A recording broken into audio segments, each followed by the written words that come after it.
Sandra's POV. Patuloy sa pagbuhos ng kanyang luha habang pinapanood kung paano nagpakasaya sa ibang babae ang asawa niya. The lights of the video aren't that clear, but she's sure it was Enrique, together with Nicole, sharing a hot and fiery sexual intimacy. Parang pinipilipit ang puso niya dahil sa sobrang sakit habang nalalabo na ang kanyang paningin. Is the food not here? What's wrong, Agapi mo? Hindi siya sumagot sa tanong ni Enrique. Bagkus ay nanatiling nakapako ang tingin niya sa video na isinend sa kanya ng kung sino man ay hindi niya alam. Damn, why are you crying, Sandra?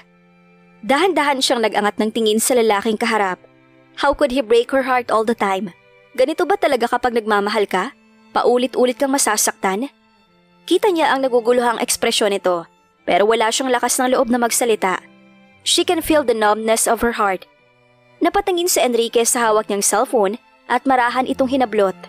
His eyes widened upon seeing the video she saw. Sandra, I can explain. Explain what, Enrique? Malamig niyang tanong. She was thankful at sa wakas ay nahanap na niya ang tinig para magsalita. This is... Do you always have fun breaking my heart? Putol niya sa sasabihin pa nito.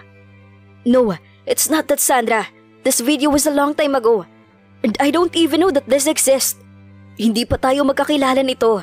Believe me, Sandra, I'm not cheating on you. Marahan niyang pinahid ang mga luha sa kanyang pisngi at pagod na tiningnan ng asawa. I don't know what to believe anymore, Enrique. Don't talk to me like a tone that you're giving up on me, Sandra. Hindi ang bagay na itong makakapaghiwalay sa atin. I can't let that happen. Madiin itong sambit at takma siyang hahawakan pero agad siyang umiwas. Could you please let me rest for a while? Natigilan naman si Enrique sa pagtaas ng kanyang boses.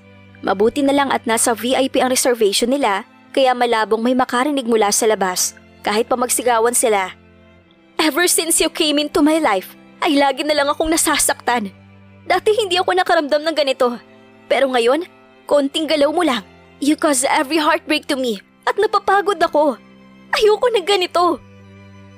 Pansin niya ang pagbalatay ng sakit sa mga mata ni Enrique sa kanyang sinabi. Hindi niya mapigilang muling mapaiyak na makitang tumulo din ang luha sa mga mata nito.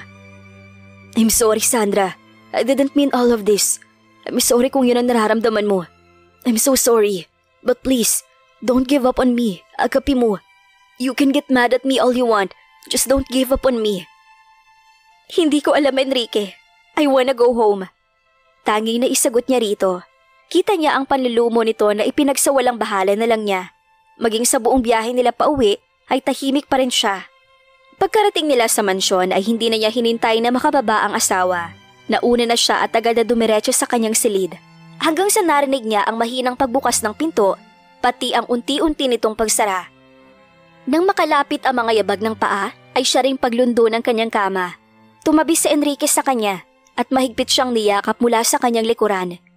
Funny that she was upset because of him, but immediately fell asleep in his arms right away. Nang magising siya kinabukasan, ay wala na si Enrique sa kanyang tabi.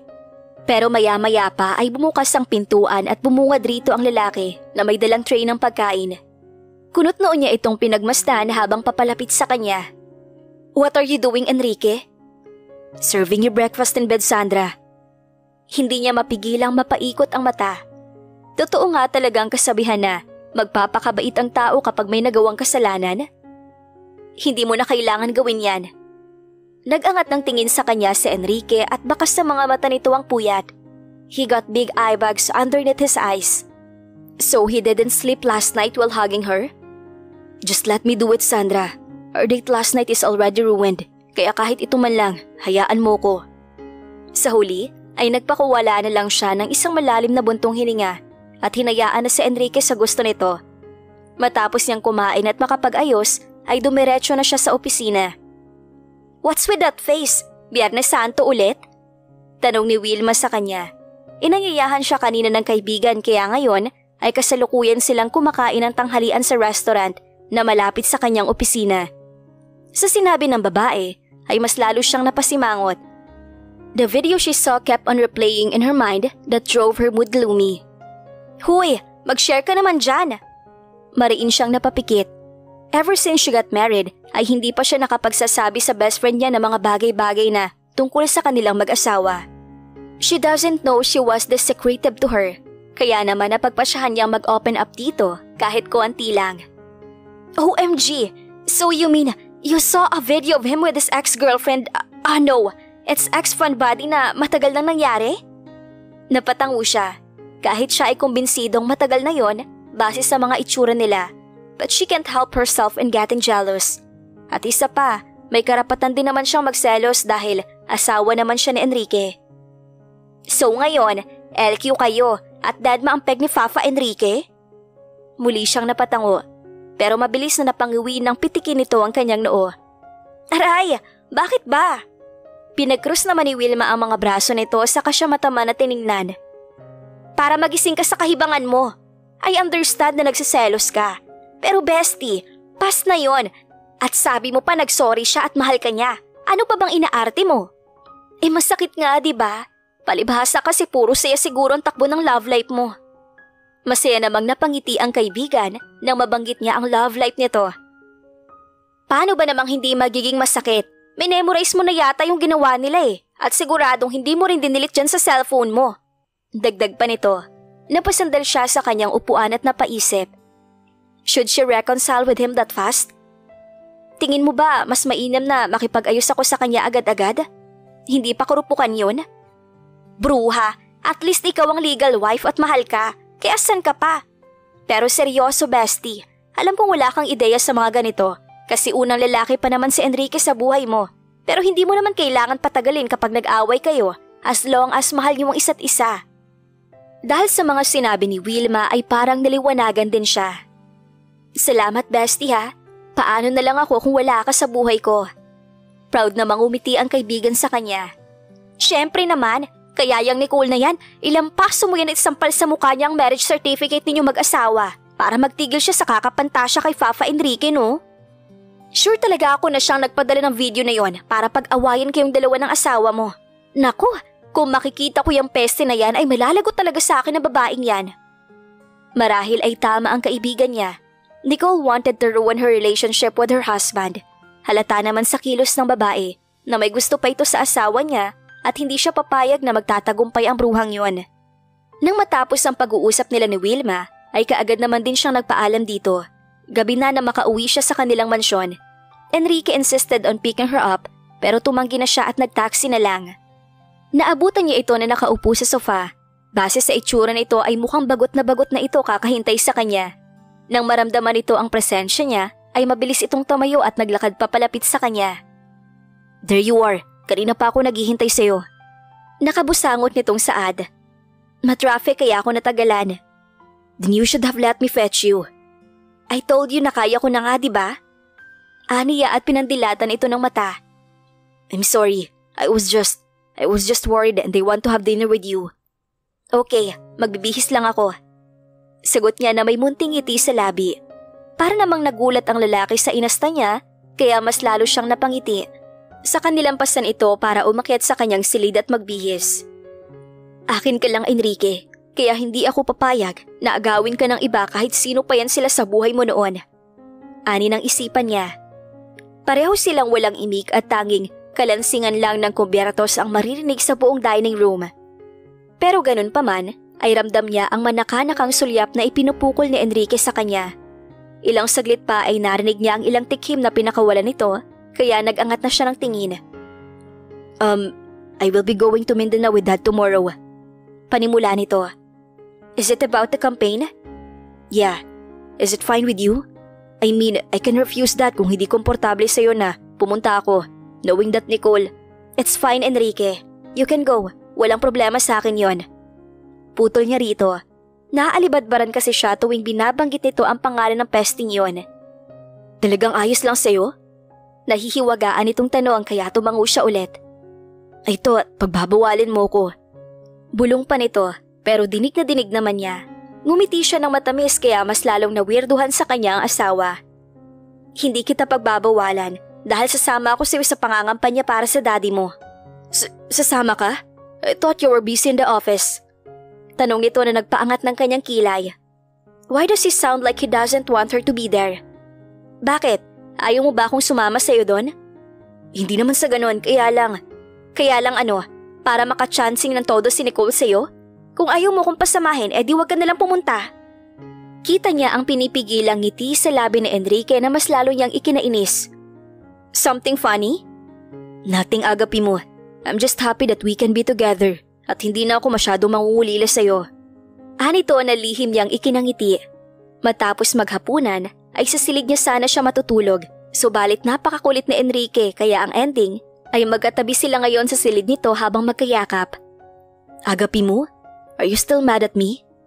Imbis na sumagot ay umiling lamang siya. I'm sorry again, Sandra. Shh! I have a fault too. I should have understand you dahil mag-asawa tayo. Anumang bagay ay dapat pinag-uusapan at sana'y nilawakan ko pang pangunawa ko.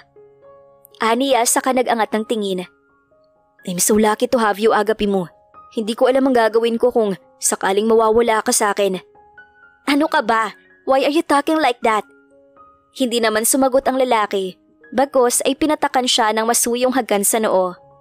Maya-maya pa ay napatingin siya sa nakangiting mukha ng yumaong mama ni Enrique. You must treasure your mom so much. What made you say that? You still have pictures of her everywhere in the house. She was so lucky to have you. Hindi nagsalita si Enrique kaya nag-angat siya ng tingin at nakitang nakatitig din ito sa larawan ng mami nito. I'm sorry if I have opened up about it. It's fine. I already told you that you have all the right when it comes to everything about me. Napangiti naman siya. Hearing about it makes her happy. She has read in a lot of arranged marriage novels that the wife doesn't have the right to her husband. Maybe her case is so different from fiction. Can I ask something? Anything, agapi mo. Bakit pumanaw ang mami mo? Just don't answer if you're not comfortable. Pansin niya ang pabuntong hininga nito bago muling nagsalita. She was shot in front of my eyes when I was 6 years old. Mabilis niyang natutup ang kanyang bibig sa narinig. Ngayon ay nagsisisi siya kung bakit pa siya nagtanong. Kaya pala ganoon na lang ang reaksyon nito noong nasa isla pa sila. It must have been hard for you. I'm sorry for making you remember the past. May mga gabi na naaalala kong lahat, nakakatakot at masakit makitang pagkawala ng mga mahal mo sa buhay at wala kang malang nagawa para iligtas siya dahil mahina ka pa. Salaysay nito, ramdam niya ang pait sa boses ng asawa kaya hinigpitan niya ang yaka para iparamdam rito na hindi ito nag-iisa. But it's fine now. You're here. I have a very beautiful wife kaya masaya na ako, Sandra. You're the best thing that ever happened to me. Magkahawak kamay silang pumasok sa eroplanong maghahatid sa kanila patungong Mindanao. Pagkarating nila sa loob, ay agad na sumalubong si Nicole. The woman is wearing a very seductive clothes na halos lumuwa na ang kaluluwa nito.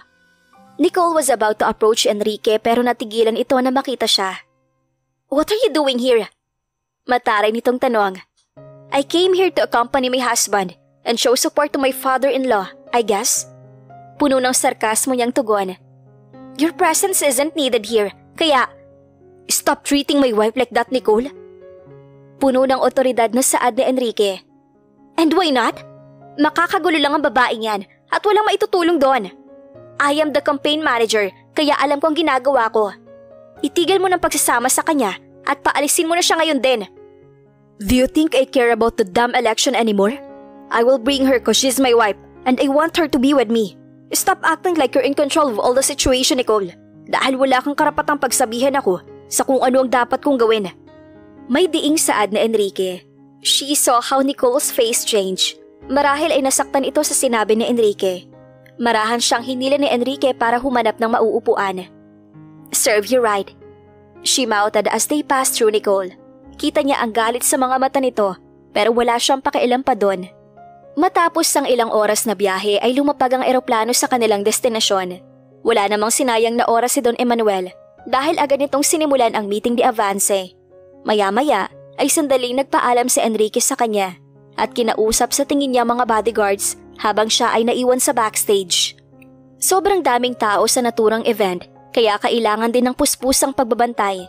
Iinom sana siya ng tubig nang bigla niyang nabitawan ang mineral water na dala dahil sa malakas na pagkakabangga sa kanya.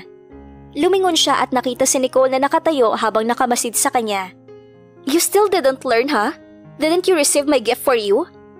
Oh, I mean, have you already sent my gift? Nakangisi nitong tanong. Imbis na ipahalatang nasasaktan siya, ay mapang-uyam din siyang umisi. Siyempre, at ngayon ko lang na-realize kung gaano ka kadesperado sa asawa ko at pati kaharutan mo ay hindi ka na nahiyang ipakita sa akin. Gawain ng mga lowly girl na katulad mo. Tingin mo talaga seryoso sa iyo ang asawa mo? Dream on, Miss Sandra Fernandez. Hinding-hindi ka mamahalin Enrique kahit kailan. What a desperate woman. Sayang ang ganda. Wala ba itong nakitang ibang lalaki sa mundo at ang may asawa pang gusto? Well, newsflash, Miss Nicole. He just did. Baka ikaw ang hinding-hindi niya kayang mahalin. Childhood friends kayo, di ba? But he didn't even marry you, kahit pa ibinigay mo ng sarili mo sa kanya. Because it's you whom he can't love, at hindi ako. Kita niya kung paano maglabasan ang ugat nito sa galit, at agad na umikas ang palad, subalit agad itong nasalag na Enrique. Lay a finger on my wife, at makakalimutan ko kung sino ka talaga. Ilang beses na napalunok si Nicole bago hinablot ang braso nito sa pagkakahawak na Enrique. Agad naman siyang binalingan ng lalaki. Are you alright? Hindi ka ba niya sinaktan? Umiling naman siya kaya parang nakahinga ito ng maayos. Hindi nagtagal ay nagsimula na ang programa. May mga inibitahan ding banda si Don Emmanuel kaya parang may free concert na rin. Dahil abala si Enrique sa pakikipag-usap sa mga security ay naiwan siya sa upuan. Nang magsimula ng kumanta ang banda ay You Are the Reason ang unang itinugtog nito. Sabay-sabay silang napaawit sa chorus. Lumingon sa gawin niya ang asawa kaya nginitian niya ito. Ngumiti naman pabalik ang lalaki. Pero maya-maya pa ay unti-unti itong napawi at napalitan ng pag-aalala. Nahalinhina ng pagtataka ang kanyang ngiti. Lalo na nang patakbo itong lumapit sa kanya.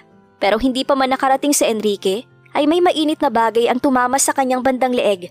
At kasunod niyon ay ang likidong umagos mula dito.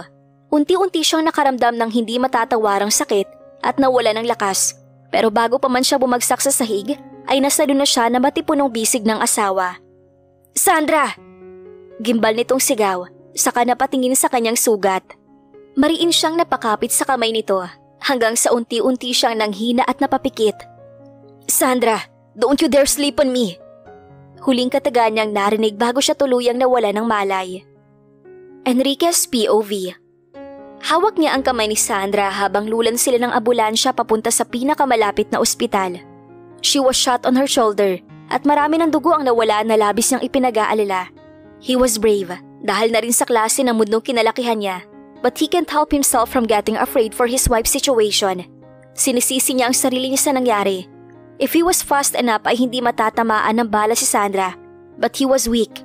Wala siyang silbi at hindi na protektahan ng babaeng mahal niya. Damn!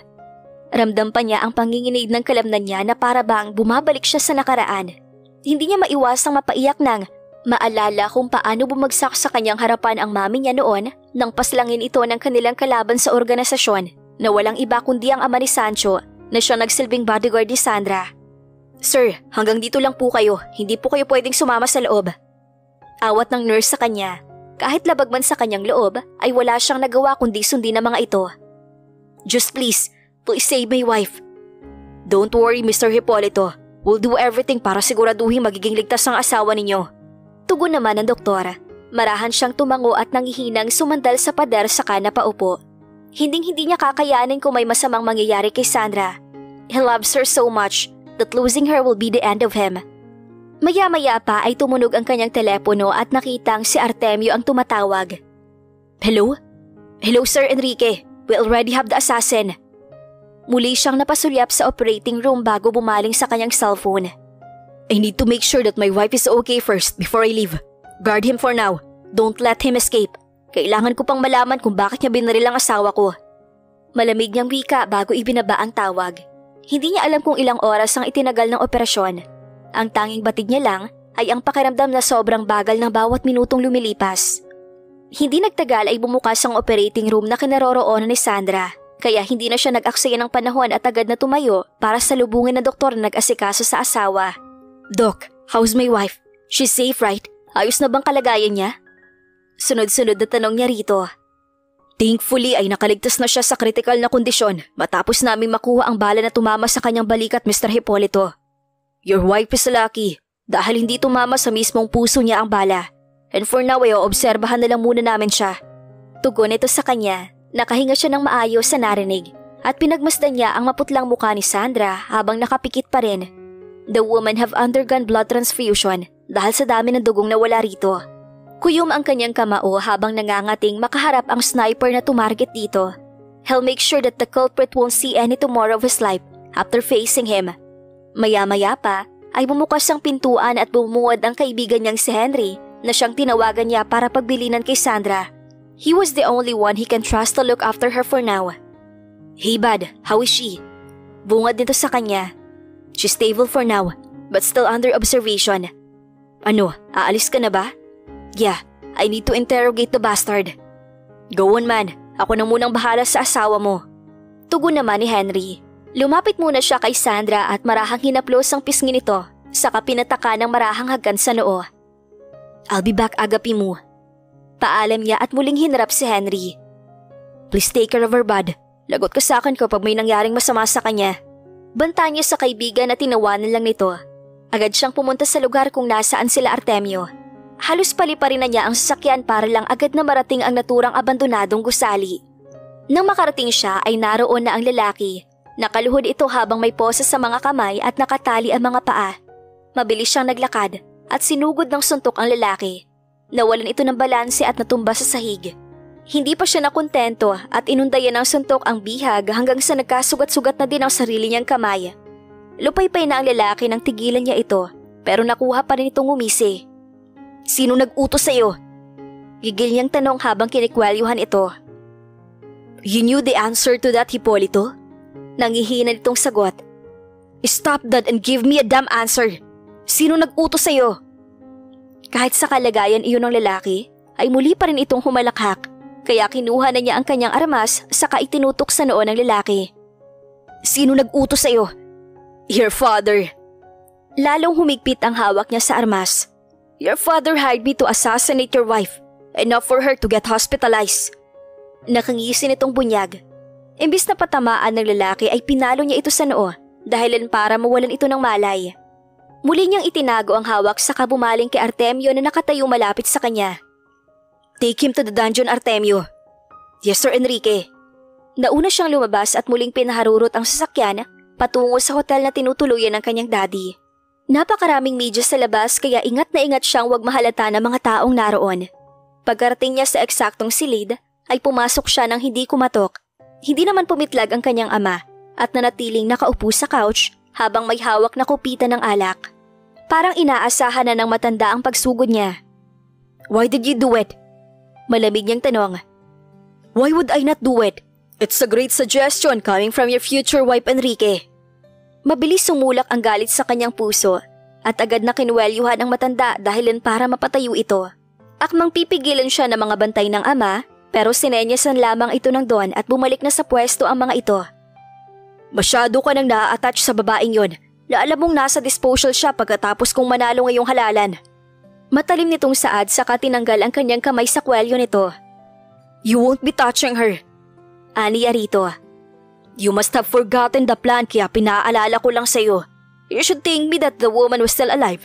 Dahil kung siniko lang masusunod, ay malamig na bangkay ng babaeng yan ngayon. Ito na ang huling beses na gagamitin mo si Sandra, Dad. Asawa ko siya at hindi na siya pain para sa kandidatura mo." Puno ng puot niyang sambit. Mataman siyang tinignan ng daddy niya pagkatapos ay pagak na natawa. "Sinusuway mo talaga ako para sa babaeng yan, ha? Handa akong lumaban sa anumang mga patakaran at labanan ng sino man pagdating kay Sandra. Siya ay patuloy na magiging asawa ko at walang sino man sa inyo ang muling mananakit sa kanya. Dahil kung hindi, magkakaubusan tayo." Huling kataga niyang binitawan bago tinalikuran ng ama at pabalibag na isinara ang pintuan para puntahan ng isa pang salarin. Wala nang makapagdidikta sa kanya. Mula ngayon, hindi na siya susunod sa plano o anumang utos. Si Sandra lang ang bukod tanging babaeng pakakasalan at makakasal sa kanya. Wala nang iba pa. Walang pahintulot din siyang pumasok sa silid ni Nicole. Naabutan niya ang babaeng nakasuot ng 90s at matamis pang ngumiti na makita siya. Pero agad din yung napawi nang mahigpit niya itong hinawakan sa mga braso at isinalaya sa pader. "Walang hiya ka? Gusto mo ba akong mawala?" Galit nitong buliyaw sa kanya pero hindi niya pa rin binitawan ng babae at mas lalo pang idiniin sa pader. "Walang hiya ka din. Who said you can touch my wife without my permission? Malutong na tawa ang kumuwala sa bibig ni Nicole. Really? Nagkakaganyan ka dahil lang sa babaeng yon? Hindi lang basta babae ang ginalaw mo, Nicole. She was my wife. Naiintindihan mo ba? Nanggigigil niyang saad at kulang na lang ay sakalin na niya ang babae. She was a fake. I will be your real wife in the future, Enrique. At isa pa, my idea of shooting her was a very good one. Ang kalaban ng daddy mong pinagdududahan. So you should be happy. I am the campaign manager, kaya alam kong ginagawa ko. And sacrificing her won't cost so much. You will never be my wife, Nicole. I love Sandra. So stop your illusions of us marrying. Dahil hinding-hindi mangyayari yun. May diin niyang bigkas sa kamarahas na binitawan ng babae. You love her? Mahinang ulit ito. Yes, so stop using her with your games, kundi ako makakalaban mo. Nagtaas baba ang balikat nito dahil sa galit at bumaling sa kanya na puno ng puot ang mga mata. Do you really think I will let that woman have you? No, Enrique. As long as I live, ay hinding-hindi ako papayag na mapasa kanya ka. Tatapusin ko babaeng yon.